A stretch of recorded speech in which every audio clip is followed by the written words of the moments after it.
Guys, if you can't tell already by the Mickey ears, the Mickey sweatshirt, today is going to be a Disney video, so stay tuned guys, it's going to be a good one. Hey guys, and welcome to this Disneyland Paris booking slash planning video. In today's video, we're going to be talking about the booking slash planning process before you even step foot onto Disneyland Paris soil. Now, booking any Disney holiday is one of the most stressful things to do. It can be so overwhelming. There's so much you need to consider. There's so many little things that you need to do in order to make sure that you have the best time. And I'm fortunate, I've been going to Disney parks for the last 10 years or so. So I'm fortunate that I've kind of learned a lot of tricks along the way.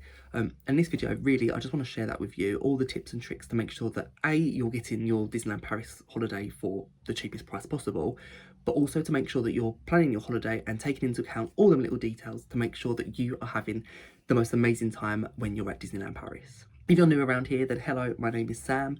I'm very fortunate because I'm going to be going to Disneyland Paris for 3 days next week, which honestly, I cannot wait. The last time I went was February 2020, so it was quite a long time ago now, and obviously I haven't seen the 30th celebration, so I'll be sharing that with you.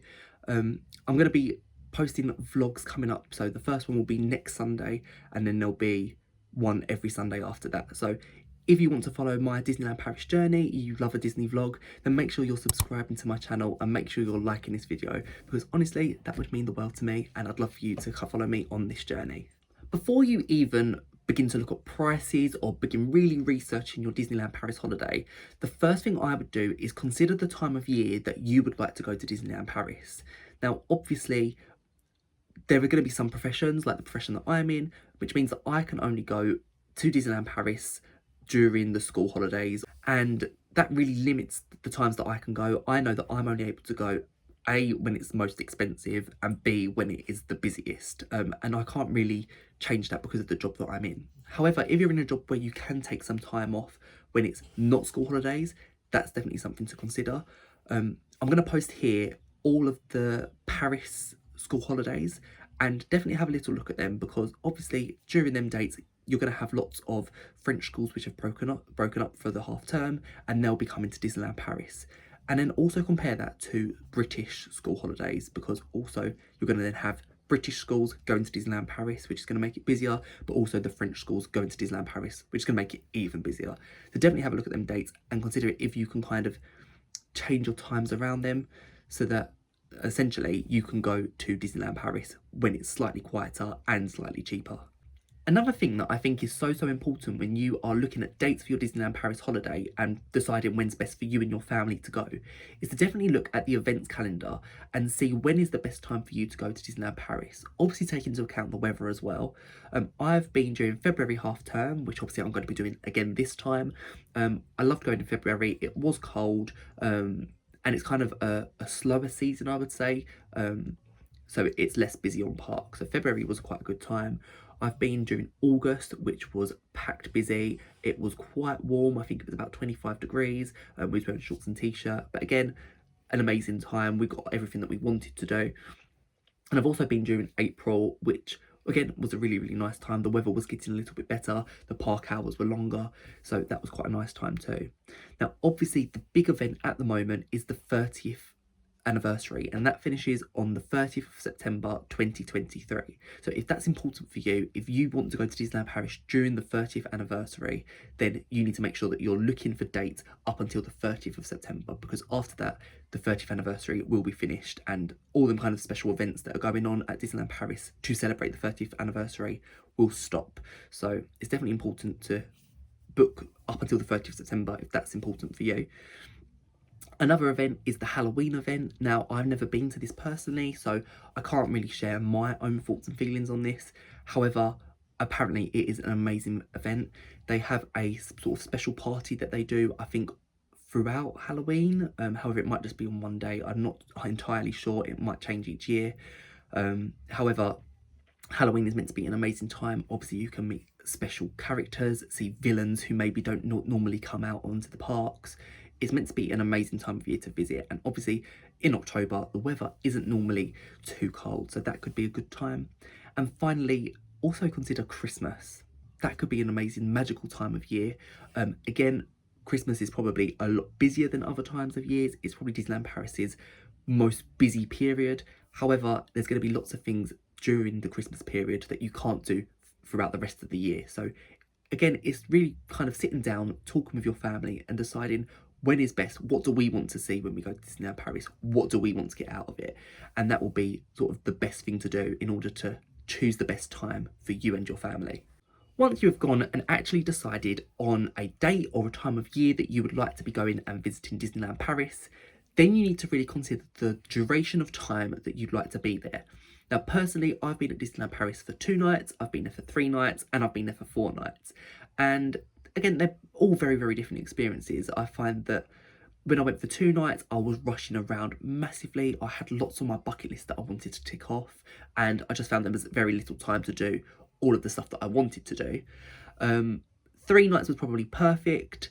4 nights was also equally as perfect. You could kind of relax it a little bit more. And I think that's the thing I want to stress. Obviously, the longer you're at Disneyland Paris for, the more you can kind of relax your stay. Another thing to consider when you're looking at the duration of time you're going to be spending at Disneyland Paris is the fact that actually it may be cheaper for you to stay for a longer period of time than it is for you just to stay for 1 or 2 nights.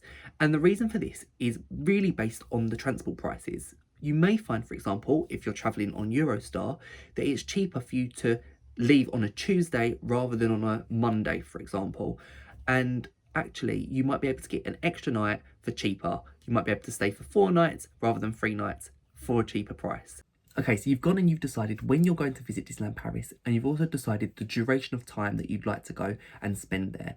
So now it's when it gets really, really exciting, because now what you're going to be able to do is look online and find some of the best deals. You're going to have a little browse online, lots of different websites, and find what the best deal is for you. Now, when I'm doing this, I always make sure I'm using incognito mode on my phone, and I'll show you how I set this up now. Basically, what incognito mode is it's a mode on your phone where it gets rid of all of the cookies and the browsing history.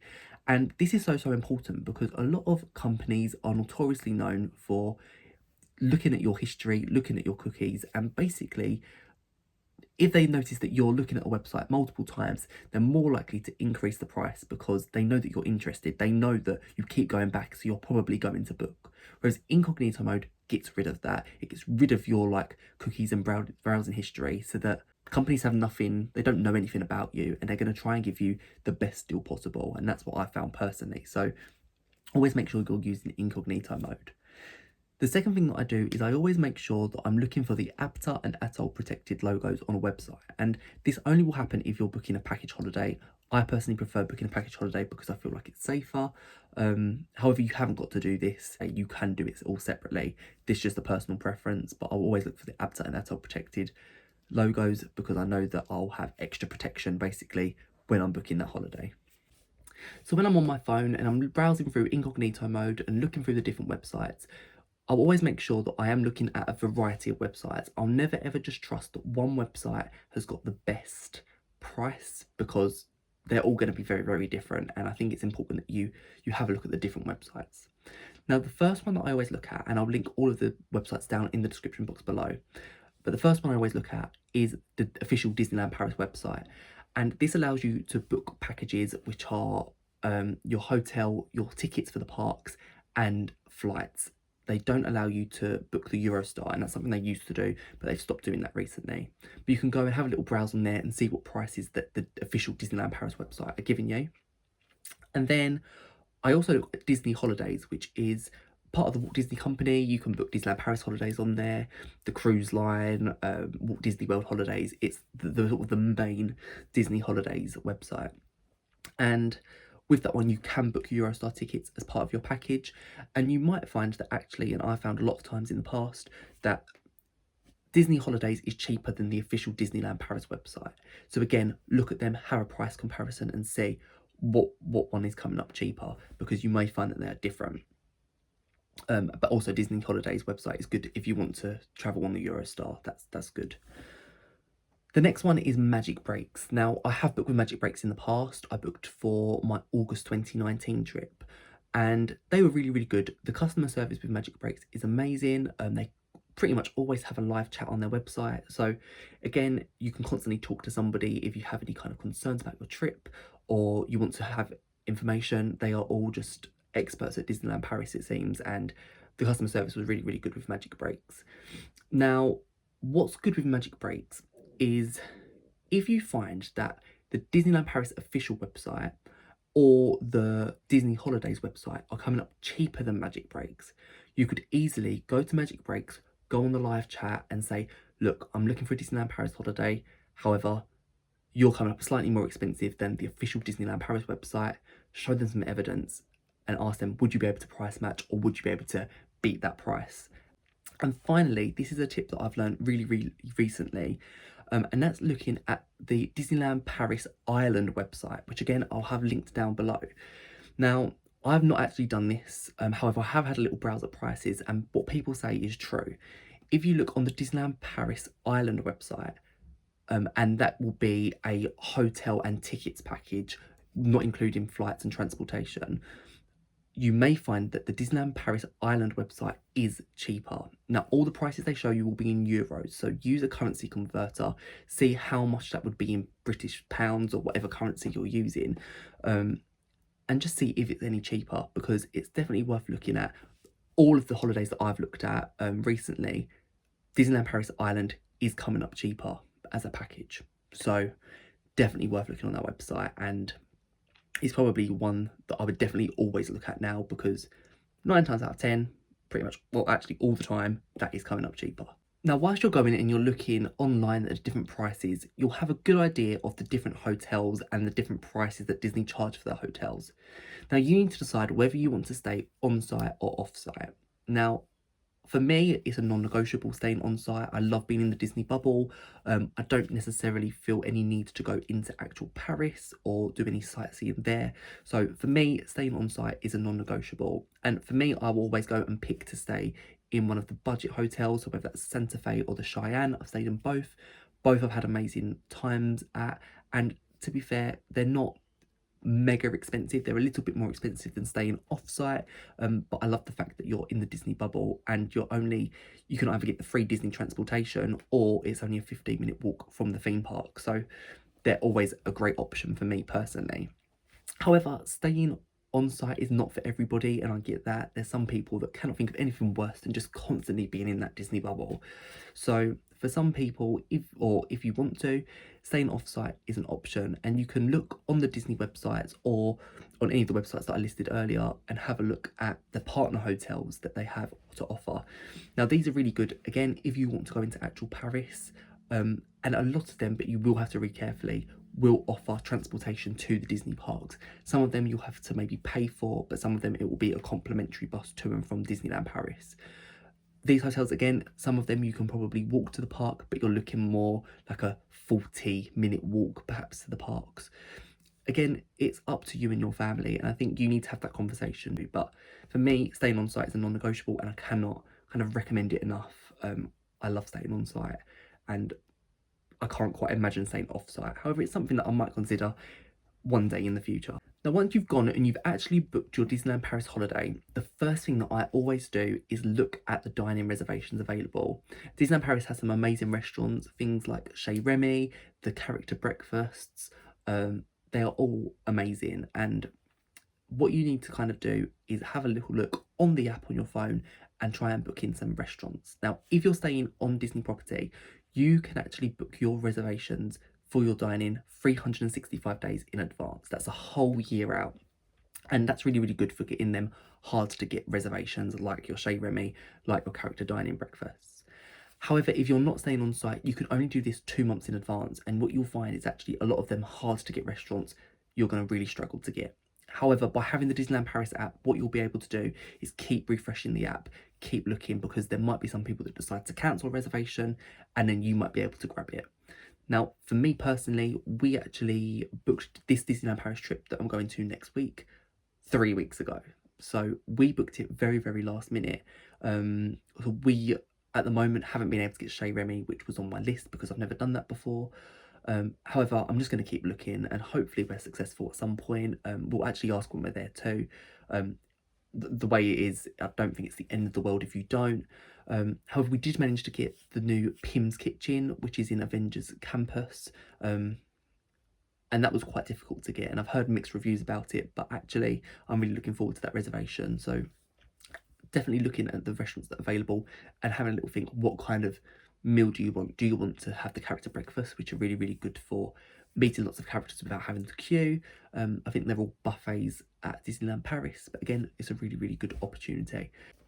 Now, if you're like me, who can only visit in the half terms and the school holidays, then you might want to consider getting Premier Access, which is a way of skipping the lines when you're at Disneyland Paris. Now, Disneyland Paris kind of change and vary the price of this depending on how busy the park is.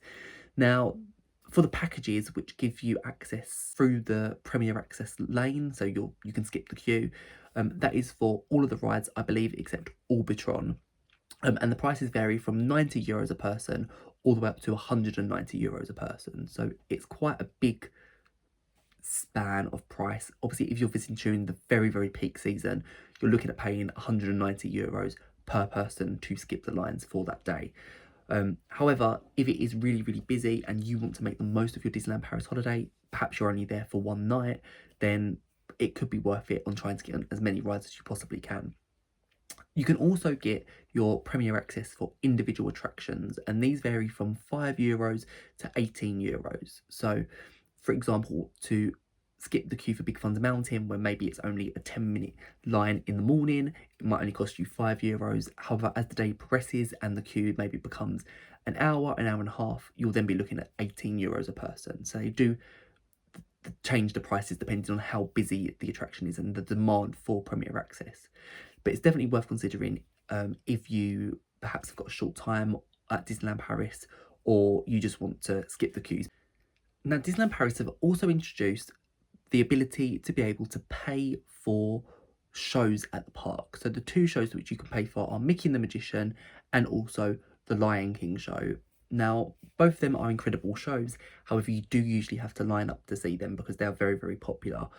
I remember actually going in August and queuing up about an hour and a half pretty much for the Lion King show because it was just so busy. So you can now actually pay to bypass that queue, and I'll put the prices of that up here. But again, that might be something you want to consider. If you want to guarantee a seat or guarantee that you're going to see a show, it might be worth paying the little bit of extra money so that you can go and guarantee seeing that show.